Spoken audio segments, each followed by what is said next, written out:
Bapak, Ibu, Saudara-saudari, selamat pagi. Kita berjumpa kembali dalam Renungan Harian Gereja Santo Yohanes Bosco. Hari ini hari Senin, dalam Pekan Prapaskah yang ketiga. Kita renungkan Injil Lukas bab 4, ayat 24-30. Silahkan Anda membaca dan melanjutkan video ini ketika selesai membacanya. Penolakan. Sepertinya kehidupan Yesus penuh berisi penolakan. Sejak dia masih kanak-kanak sudah dikejar-kejar, ditolak oleh penguasa Herodes, ditolak oleh mereka yang iri hati, dengki seperti penatua bangsa Israel, kaum Farisi dan ahli-ahli Taurat. Bahkan pada akhir hidupnya, Yesus pun ditolak oleh bangsanya sendiri. Dalam permenungan dari bacaan Injil hari ini, kita dihadirkan kisah Yesus yang ditolak oleh orang-orang sekampungnya di Nazaret. Yesus ditolak karena dia menyampaikan kebenaran. Awalnya dia mengungkit kisah pada zaman Elia, di mana Elia justru diutus bukan kepada bangsa Israel yang sedang mengalami bencana kelaparan, malah Elia diutus Yahweh kepada seorang janda di Sarfat, tanah Sidon, tanah kafir. Kemudian Yesus juga menambahkan kisah penyembuhan Naaman, seorang panglima kerajaan Syria.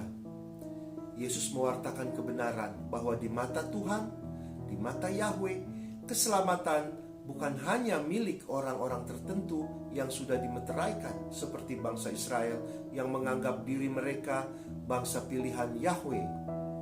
Keselamatan diberikan bagi mereka yang hidup percaya dan berserah pada Tuhan, seperti si janda dari Sarfat yang meskipun dalam situasi sulit, anaknya sakit dan kelaparan, dia sendiri juga sedang sangat membutuhkan, tetapi masih rela memberi kepada Nabi Elia yang sedang membutuhkan makanan.